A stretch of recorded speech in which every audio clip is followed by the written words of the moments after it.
Bonjour à tous, merci de votre présence ce matin pour cette présentation de la nouvelle opération 48 heures BD, donc c'est la 5e édition. Vous avez devant vous un dessin réalisé par Alfred que nous attendons d'une minute à l'autre. Il nous a fait la gentillesse de nous joindre ce matin, il vient de Bordeaux exprès pour l'occasion et évidemment il se joindra à moi dès qu'il arrivera pour vous parler un petit peu de l'affiche qu'il a bien voulu réaliser pour nous avec le talent qu'on lui connaît. Voilà. Alors, la prochaine édition des 48 heures BD aura lieu le 7 et 8 avril 2017. C'est donc dans à peu près un mois. Il y a évidemment les éléments habituels que vous connaissez pour ceux qui connaissent l'opération depuis un certain temps, mais il y a aussi un certain nombre de nouveautés que nous allons partager avec vous. Voilà. Alors, on va démarrer le vif du sujet. Merci Colonie. Oui, j'en profite d'ailleurs pour remercier Guillaume et Babelio qui nous reçoivent ici pour la 2e année et voilà, dans ce lieu très sympathique, très agréable et qui nous fait le plaisir d'être un nouveau partenaire de l'opération. Comme chaque année dans les 48 heures BD, la dimension première de l'opération historique, c'est, comme vous le savez, la distribution gracieuse presque de bandes dessinées, puisque nous les proposons à 1 €, c'est-à-dire au total à peu près 19 000 exemplaires de chaque album. Vous voyez ici la sélection des albums qui vont entrer effectivement dans les librairies en quantité à partir du 7 avril. Et comme vous allez le voir juste après, on a une sélection qui effectivement permet de toucher des publics extrêmement variés, extrêmement diversifiés, puisque nous avons aussi bien de la bande dessinée jeunesse, 5 titres qui s'adressent vraiment spécifiquement aux enfants, La Quête des Goulan, Les filles chez Léna, Les filles au chocolat chez Jungle, Les Cox chez Bambou, Casterman, La guerre des Lulu, Claude au Lombard, et puis après vous avez d'autres titres qui peuvent s'adresser soit tout public, Levius chez Cana, Dad chez Dupuis, Léolodette chez Soleil, soit aux ados adultes, Justice League chez Urban Comics, Black Clover chez Kazé, et puis aux adultes, Les Survivants chez Baco, et puis 14-18 chez Delcourt. Voilà. Donc on voit une bonne mixité d'offres, des albums jeunesse, des albums ados, des albums adultes, des créations, des adaptations, et tout ça constitue la sélection de cette année, avec une dimension numérique que nous renouvelons avec Isneo, un nouveau partenaire de l'opération cette année, donc chaque album étant proposé à 0,99 € en version numérique. On va passer à la suite. Cette année, on met en place un gros dispositif d'affiches, de kakémono, d'outils, un kit pour les libraires, composé d'affiches, de flyers, de kakémono. Vous pouvez le voir dans la salle ici, à l'entrée, sur les côtés. Et voilà, alors avec un dispositif inédit cette année, la BD sort de son rayon, qui est une incitation en fait à tous les libraires participants de présenter l'offre BD, y compris à l'extérieur du rayon bande dessinée. Ça c'est quelque chose sur lequel on travaille depuis cette année. Vous allez le voir aussi avec un certain nombre de grandes librairies. Et l'objectif c'est vraiment que les libraires profitent de l'opération pour que, par exemple, une BD qui traite d'un sujet historique puisse être mise aussi peut-être dans le rayon histoire à l'occasion des 48 heures BD, une BD qui traite d'un sujet politique puisse être mise dans le rayon essai, etc. etc. Voilà. Donc nous allons mettre à disposition ces stocks pour les libraires et puis nous espérons qu'ils s'en serviront largement. Voilà. Notre parrain, on lui demandera de venir nous parler un peu de son affiche dès qu'il arrivera. Les soutiens, ils sont importants comme chaque année. Avec cette année, vous allez voir de nouveaux partenaires. Parmi les partenaires nouvellement arrivés, il y a la RATP. On va détailler un peu plus loin le détail du dispositif important qu'on met en place avec eux.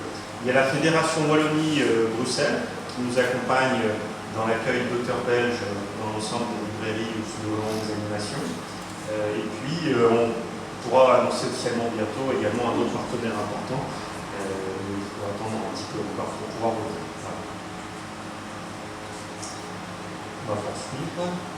Donc le partenariat avec la RATP, c'est un partenariat qui va nous donner une très grande visibilité puisqu'il est constitué de 600 affiches nous participants qui seront présents sur les quais du métro parisien. Et ça, c'est quelque chose de nouveau et qui sera extrêmement visible. Et puis également, quelque chose d'intéressant, qui sont 20 000 petits plans RATP. Vous savez, ces petits plans qu'on trouve au guichet de métro et qui seront labellisés à nos couleurs. Donc ça va être une très belle possibilité de visibilité pour nous sur toute la région parisienne. Voilà, le plan de communication il sera ambitieux comme les années précédentes, avec 900 affiches sur le réseau INSERT qui seront présents essentiellement du coup dans les grandes villes de France hors Paris, puisqu'à Paris nous avons l'opération avec la RATP, donc les 600 affiches ici indiquées. Il y aura à Bruxelles 50 candélabres, et puis des partenaires médias en radio, en télé, en presse, qui continuent à nous accompagner. Et on remercie aussi les réseaux, les médias BD comme Actua BD, qui continuent à nous accompagner chaque année. Voilà, le nouveau site internet, donc là on a travaillé sur un site mis à jour qui permet une visite du site beaucoup plus agréable, beaucoup plus conviviale, beaucoup plus dynamique et qui permet surtout de mieux comprendre en fait qu'est-ce qui se passe à côté de chacun de chez soi. On y va, on peut effectivement en allant sur le site mieux comprendre quelles sont les animations, quelles sont les dédicaces qui ont lieu en librairie ou ailleurs, parce qu'il peut y avoir aussi des animations ailleurs. Et donc là c'est un petit peu mis au bout du jour. Voilà, l'événement sera annoncé dans plus de 10 newsletters, voilà, avec des habillages et des bannières. Je parlais d'actualité, mais aussi sur Babelio, sur Fnac.com. Une présence active sur les réseaux sociaux, Twitter, Facebook, Instagram.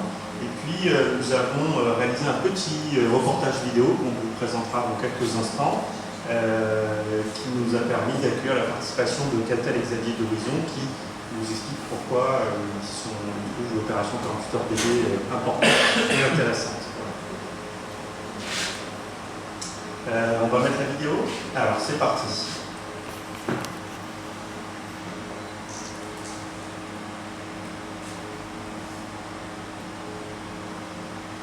Je pense que c'est une opération formidable parce que, comme le dit le titre, c'est 48 heures d'événement et pas 2 heures de dédicace non-stop avec un public qui attend en file indienne pour avoir 2 minutes au maximum de rencontres avec l'auteur. Voilà, où tout se boucle en très peu de temps et c'est très intensif. Là, on a le temps, 48 heures, de faire des rencontres, des animations, de rencontrer justement le public. Surtout pour les auteurs comme je suis ou beaucoup d'autres qui travaillent de façon isolée toute l'année sur leur planche de bande dessinée, dans leur atelier bien isolé. Là, c'est vrai que c'est l'occasion de prendre du temps pour voir les gens, leur parler, avoir un véritable échange et un véritable partage. Donc c'est très loin de ce qu'on a l'habitude traditionnellement de voir dans les salons ou dans les foires du livre. C'est vrai que la dédicace, c'est bien, parce que la dédicace, c'est un cadeau que fait l'auteur à un lecteur. C'est donc, comme tout cadeau, un bel échange. Je pense qu'il y a toujours moyen d'aller un peu au-delà, c'est-à-dire que de partager les sentiments, les impressions, les envies qu'il y a autour d'un livre. Et puis, ça c'est pour dire, le rapport entre le scénariste souvent et le lecteur. Et puis, moi je pense que si j'étais lecteur, j'aimerais en savoir un petit peu plus sur les albums que j'ai lus. Et c'est justement ça qu'on peut faire de façon assez exceptionnelle. Et oui, justement, je pense que ce genre d'événement est néanmoins commercial que d'autres événements, comme le dit son titre une fois de plus, 48 heures de la BD, c'est une fête du livre et ce n'est pas juste un salon ou une foire de livres où le but est lucratif, réellement. On doit vendre le maximum de livres à un très bon rendement, à un très bon prix. Là, à 1 €, c'est plutôt un cadeau. Donc ça va plutôt dans le sens d'attirer un grand public et d'être une vraie fête du livre. Et pas une foire de livres. C'est très important cette nuance parce qu'il y a cette dimension de joie, de rencontre, de partage et vraiment de fête. Donc en effet, le but est festif et pas lucratif. Ce que je trouve frappant en fait, c'est qu'on est nombreux en France et dans les pays francophones, on est la bande dessinée. On partage tous un plaisir qui s'appelle la lecture de la bande dessinée. Et là, pendant 48 heures, on va pouvoir partager ce plaisir, on va partager ensemble cette passion grâce à des libraires, des auteurs, des gens qui travaillent dans le bande dessinée, notamment des éditeurs. Et ça va nous permettre d'une part de nous retrouver, ça va nous permettre de connaître un petit peu les coulisses de ce métier, de le découvrir, Moi, il y a aussi un souvenir, tu vois, c'est quand j'étais gamin, les auteurs de BD, ils avaient toujours un côté un peu évanescent, un petit côté, c'était des sortes de créatures mythiques qui habitaient l'Olympe et qui étaient très loin du monde et en fait, j'ai eu l'occasion d'en découvrir quand j'étais étudiant pour un festival de bande dessinée. Et d'abord, moi, c'est une rencontre avec un auteur qui m'a donné envie de faire mon métier. C'est un peu j'avais envie d'écrire, mais je n'avais jamais pensé en faire un métier. C'est quand j'ai rencontré Jean Romain que je me suis dit, voilà, c'est ça que je veux faire. Ah oui, parce que c'est bien cette dimension européenne presque de l'événement, parce que c'est une façon de rappeler que la bande dessinée, d'abord, elle n'est pas française, elle est franco-belge, européenne, suisse ou helvétique, on va dire, qu'elle touche à un large public. Et ce serait bien, je trouve, de se rappeler de temps en temps que la bande dessinée est une des grandes forces culturelles de l'Europe. Et que, mine de rien, on rayonne dans le monde, et je crois qu'on peut le faire aussi.